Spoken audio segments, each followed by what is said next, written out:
Hey guys, ഈ വീഡിയോയിൽ ഞാൻ S24 സീരീസിലത്തെ ബേസ് മോഡലായ S24 ആണ് അൺബോക്സ് ചെയ്യാൻ പോകുന്നത്. അപ്രോക്സിമേറ്റ്ലി 80,000 ആണ് ഇതിന്റെ പ്രൈസ് വരുന്നത്. S24 പ്ലസ് ആണെങ്കിൽ കാണാൻ ഇതുപോലെ തന്നെയാണ്. ആകെക്കൂടി RAM, screen size, resolution and ബാറ്ററിയുടെ ഡിഫറൻസ് ഉള്ളൂ. ഇത് മെയിനായിട്ട് 3 കളേഴ്സിലാണ് വരുന്നത്: onyx black, cobalt violet and amber yellow. ഇത് 5G സ്മാർട്ട് ഫോൺ ആണ്. ഇതിൽ ഗാലക്സി AI ഉണ്ട്.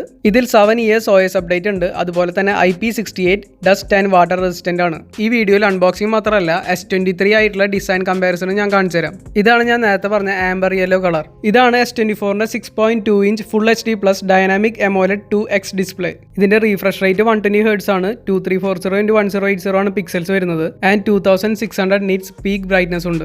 S24 അൾട്ര പോലെ തന്നെ പെർഫെക്റ്റ് ആയിട്ടുള്ള ഫ്ലാറ്റ് സ്ക്രീൻ ഡിസ്പ്ലേ ആണ് വരുന്നത്. ഈ ഫോൺ കാണുമ്പോൾ തന്നെ iPhone 15 സീരീസിന്റെ ഡിസൈൻ ആയിട്ട് സിമിലർ ആണ്. S24ൽ 12 മെഗാപിക്സൽ അപ്പർച്ചർ 2.2 ഫ്രണ്ട് ക്യാമറ ആണ് വരുന്നത്. ഇനി റിയറിൽ ട്രിപ്പിൾ ക്യാമറ സെറ്റപ്പ് ആണ് വരുന്നത്.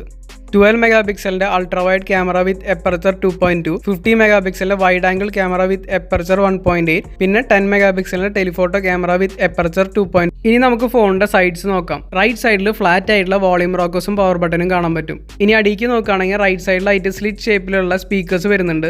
സെന്ററിലായിട്ട് സി പോർട്ട് വരുന്നുണ്ട്. പിന്നെ മൈക്രോഫോൺ ഹോളും സിം കാർഡ് ട്രേയും. ഇനി ലെഫ്റ്റ് സൈഡിൽ നോക്കുകയാണെങ്കിൽ പ്ലെയിൻ ആയിട്ടാണ് ഇരിക്കുന്നത്. മുകളിൽ നോക്കുകയാണെങ്കിൽ 2 മൈക്രോഫോൺ ഹോൾസ് കാണാൻ പറ്റും. ഇതിന്റെ എഡ്ജസ് ഒക്കെ പെർഫെക്റ്റ്ലി കർവ്ഡ് ആൻഡ് റൗണ്ടഡ് ആണ്. പിന്നെ ഞാൻ പറയാൻ മറന്നൊരു കാര്യം, ഇതിന് 8GB റാമും പിന്നെ 256 അല്ലെങ്കിൽ 512GB ഇന്റർണൽ മെമ്മറിയാണ് വരുന്നത്. പ്രൊസസർ വരുന്നത് Exynos 2400 ആണ്, സ്നാപ്ഡ്രാഗൺ അല്ല. പിന്നെ ഇതിൽ 4000 mAh ബാറ്ററിയാണ് വരുന്നത്. ഇനി ഞാൻ S23ന്റെയും S24ന്റെയും കമ്പാരിസൺ കാണിച്ചു തരാം. ലെഫ്റ്റ് സൈഡിൽ ഇരിക്കുന്ന S24ഉം റൈറ്റ് സൈഡിൽ ഇരിക്കുന്ന S23ഉം ആണ്. ഇങ്ങനെ സൈഡ് ബൈ സൈഡ് നോക്കുമ്പോൾ രണ്ടും വലിയ വ്യത്യാസമൊന്നുമില്ല.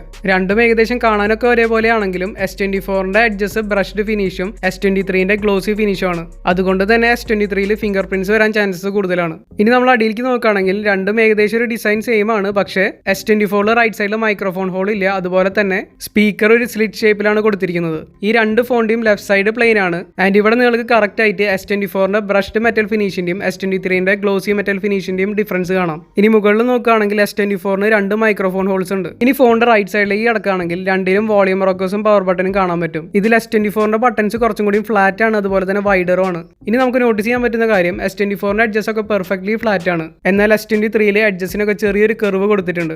S24 ഐഫോൺ ആയിട്ട് സൈഡ് ബൈ സൈഡ് നോക്കുകയാണെങ്കിൽ രണ്ടിന്റെയും ഷേപ്പ് ഏകദേശം സെയിം ആണ്. ഞാൻ രണ്ടും തമ്മിൽ കമ്പയർ ചെയ്യുന്ന ഒരു യൂട്യൂബ് ഷോർട്സ് എന്റെ ചാനലിൽ ഇട്ടിട്ടുണ്ട്. താല്പര്യമുള്ളവർക്ക് അത് എടുത്ത് നോക്കാം. ഞാൻ കറന്റ് തൃശ്ശൂരുള്ള വേണൂസ് ഡിജിറ്റൽ ആർക്കേഡിൽ നിന്നാണ് വീഡിയോ എടുക്കുന്നത്. ഇവരുടെ ലൊക്കേഷൻ ആൻഡ് ഫോൺ നമ്പർ ഞാൻ ഈ വീഡിയോയുടെ ഡിസ്ക്രിപ്ഷനിൽ ഇട്ടിട്ടുണ്ട്. സോ S24 മേടിക്കാൻ താല്പര്യമുള്ളവരുണ്ടെങ്കിൽ ഇതിൽ കൊടുത്തിരിക്കുന്ന കോൺടാക്ട് നമ്പറിൽ വിളിച്ചാൽ മതി. ഈ വീഡിയോ നിങ്ങൾക്ക് ഇഷ്ടപ്പെട്ടാൽ വീഡിയോ ലൈക്ക് ചെയ്യുക. വല്ല ഡൗട്ട്സ് ഉണ്ടെങ്കിൽ കമന്റ് സെക്ഷനിൽ കമന്റ് ചെയ്യുക. അതുപോലെ തന്നെ ഈ വീഡിയോ എല്ലാവർക്കും ഷെയർ ചെയ്ത് കൊടുക്കുക. നിങ്ങൾ ഈ ചാനൽ മുന്നേ സബ്സ്ക്രൈബ് ചെയ്തിട്ടില്ലെങ്കിൽ എത്രയും പെട്ടെന്ന് ഈ ചാനൽ സബ്സ്ക്രൈബ് ചെയ്യുക.